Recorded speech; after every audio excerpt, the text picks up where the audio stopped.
नमस्कार, मैं हूं शुभम और आप देख रहे हैं द लीडर न्यूज। देखिए, बिहार के सभी किसानों के लिए इस वक्त की सबसे बड़ी खबर हम लेकर आए हैं। देखिए, अब राज्य में किसानों को डिजिटल पहचान देने के उद्देश्य से चलाए जा रहे फार्मर रजिस्ट्री महाअभियान के तीसरे चरण की अवधि को बढ़ा दी गई है। जी हां, आप बिल्कुल ठीक सुन रहे हैं। देखिए, आपको बता दें कि यह महाअभियान 2 फरवरी से शुरू होकर अपने तय समय तक चलना था, मगर अब किसानों की सुविधाओं को देखते हुए यह फैसला लिया गया है कि 11 फरवरी तक निःशुल्क रजिस्ट्रेशन करा सकेंगे किसान। इसका बड़ा उद्देश्य है कि किसानों को जिन सरकारी योजनाओं का लाभ मिलता है वह अब सीधे और बिल्कुल सही समय पर उन्हें मिल सके, और इसके साथ साथ कृषि सेवाओं में पारदर्शिता का लाना बड़ा उद्देश्य है। सरकार की पहल है कि ज्यादा से ज्यादा किसान जो है वह अब इस डिजिटल माध्यम से जुड़े। इस फार्मर आईडी को अनिवार्य कर दिया गया है। देखिए, पूरी खबर हम आपको इस संबंध में इस विशेष रिपोर्ट में बताने जा रहे हैं, जिसे जानने के लिए कृपया दिल थाम कर बैठिएगा। आप अगर इस चैनल पर न्यू सब्सक्राइबर हैं तो हमारा आपसे करबद्ध आग्रह है, इसे लाइक, शेयर, सब्सक्राइब और फॉलो करना न भूले। देखिए, आपको बता दें कि इस रिपोर्ट में हम आपको तमाम बड़ी खबर फार्मर रजिस्ट्री महाअभियान से जुड़ी हुई बताएंगे, और इसके साथ साथ आपको यह भी बताएंगे कि इस फार्मर आईडी को बनवाने के लिए कौन कौन से दस्तावेज जरूरी हैं और इसके साथ साथ इसके क्या बड़े फायदे होने हैं। आइए तमाम चीजों को समझते हैं विस्तार से। देखिए, बिहार में किसानों को डिजिटल पहचान देने के उद्देश्य से चल रहे फार्मर रजिस्ट्री महाअभियान के तीसरे चरण की अवधि बढ़ा दी गई है। पहले यह अभियान 2 फरवरी से तय समय तक चलना था, लेकिन किसानों की सुविधा को देखते हुए अब 11 फरवरी तक निःशुल्क रजिस्ट्रेशन कराया जा सकेगा। सरकार का लक्ष्य है कि अधिक से अधिक किसान इस डिजिटल व्यवस्था से जुड़ सकें।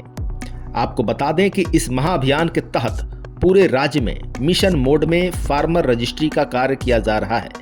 जिला से लेकर पंचायत स्तर तक कृषि और राजस्व विभाग की टीमें सक्रिय है, ताकि किसी भी किसान को फार्मर आईडी बनवाने में परेशानी न हो और वे सरकारी योजनाओं से वंचित न रहें। आपको बता दें कि फार्मर रजिस्ट्री के लिए किसानों से किसी भी प्रकार का शुल्क नहीं लिया जा रहा है। सभी कॉमन सर्विस सेंटर यानी CSC और वसुधा केंद्रों पर रजिस्ट्रेशन बिल्कुल मुफ्त है। सामान्य तौर पर लगने वाला 15 रुपये का सेवा शुल्क भी इस दौरान नहीं लिया जा रहा है, जिसका वहन संबंधित विभाग कर रहा है। किसान चाहें तो बिहार फार्मर रजिस्ट्री पोर्टल पर जाकर स्वयं भी अपनी डिजिटल फार्मर आईडी बना सकते हैं। इसके अलावा पंचायत के कृषि समन्वयक, किसान सलाहकार या राजस्व कर्मचारी से संपर्क कर भी रजिस्ट्रेशन कराया जा सकता है। यह व्यवस्था किसानों को आत्मनिर्भर बनाने की दिशा में एक बड़ा कदम है। अब आइए जानते हैं कि फार्मर आईडी बनवाने के लिए कौन कौन से जरूरी दस्तावेजों की जरूरत पड़ेगी। देखिए, फार्मर आईडी बनवाने के लिए किसान के पास आधार कार्ड, मोबाइल नंबर और स्वयं के नाम से भूमि की जमाबंदी होना अनिवार्य है।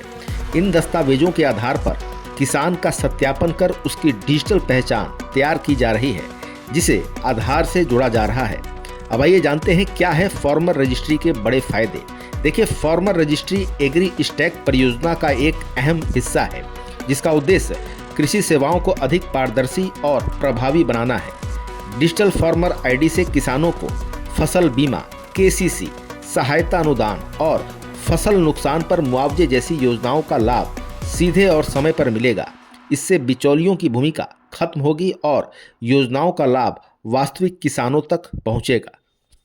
तो आपने इस विशेष रिपोर्ट में देखा कि कृषि फार्मर आईडी बनवाना अब अनिवार्य कर दिया गया है, और इसके तीसरे चरण की अवधि को बढ़ाकर 11 फरवरी तक कर दिया गया है। देखिए, आपको बता दें कि इसका जो सीधा मकसद है वह बिहार के सभी किसानों को डिजिटल पहचान देना है, और बताया जा रहा है कि इसका बड़ा लाभ किसानों को मिलेगा। जिन सरकारी योजनाओं का लाभ वे लेते हैं उनके खाते में पैसे जाते हैं, चाहे वह फसल बीमा का हो या अन्य मुआवजे की राशि हो। अगर उनके पास यह फार्मर आईडी नहीं होगा तो उनके खाते में आने वाला पैसा अटक भी सकता है। तो देखिए, बड़ी खबर निकलकर सामने आई है। तमाम चीजों को हमने आपके सामने विस्तार से बताया कि एक बात को समझाया है। फिलहाल खबरों में इतना ही। बने रहिए दिलचस्प और बड़ी खबरों के लिए द रीडर के साथ। धन्यवाद।